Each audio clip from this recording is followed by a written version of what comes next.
Putin's bloody war with Ukraine, originally conceived as a quick walkabout, has led to an unexpected result for Russians. Today, unknown drones are flying and explosions are rumbling in various regions of the Russian Federation. While not everyone has realized yet that it is time to forget about the peaceful life, the fireworks display in the FSB building in Rostov enlivened the Russian population. Another incident took place on the same day. The incident at the FSB border guard station in Rostov-on-Don caused real panic in the city. Smoke filled the entire region, the blazing fire was barely extinguished, and the detonated ammunition created the illusion of being in a war zone. The local governor was quick to announce that the cause of the accident was most likely an electrical short circuit. Later, the FSB itself made official comments public.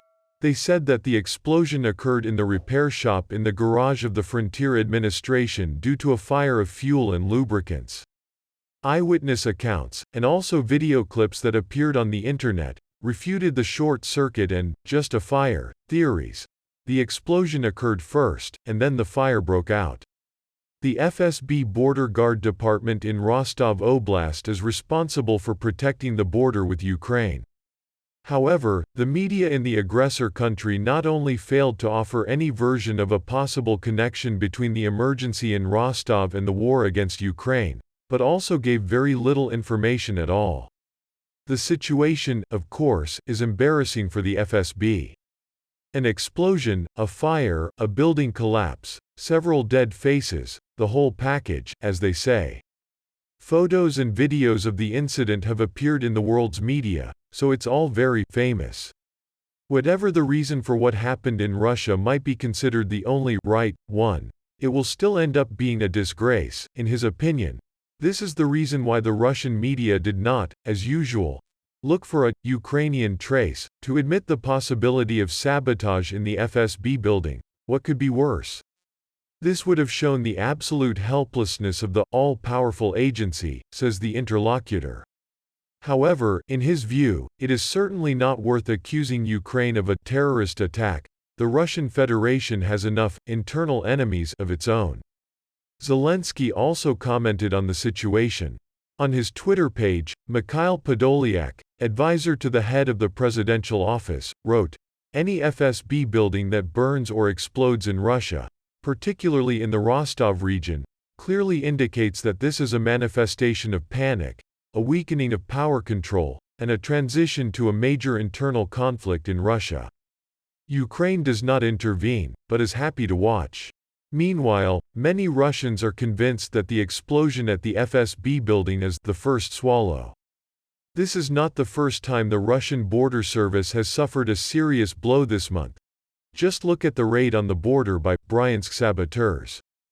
Paranoia grows stronger. On March 16. There was another incident in Russia which caused Russians to once again fall into panic. In the Kursk region, the Interior Ministry declared a plan of interception. In April, which was sent to the heads of territorial police departments at the district level, reported that a pickup truck with Ukrainian registration plates was on the wanted list. It allegedly contained 5 men in camouflage and with automatic weapons. Then information emerged that Ukrainians were allegedly preparing a sabotage, but already in the Belgorod region, so they panicked there as well. The scale reached such a level that the governors of several regions of the Russian Federation had to intervene.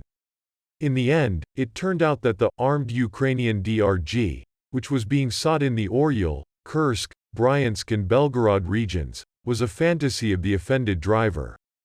According to Rosmi, the interception plan was announced after a Russian citizen claimed that a suspicious pickup truck with Ukrainian license plates was rushing to Belgorod to make terrorist attacks. Sometime later, the same Volkswagen Amarok was stopped in Veluiki.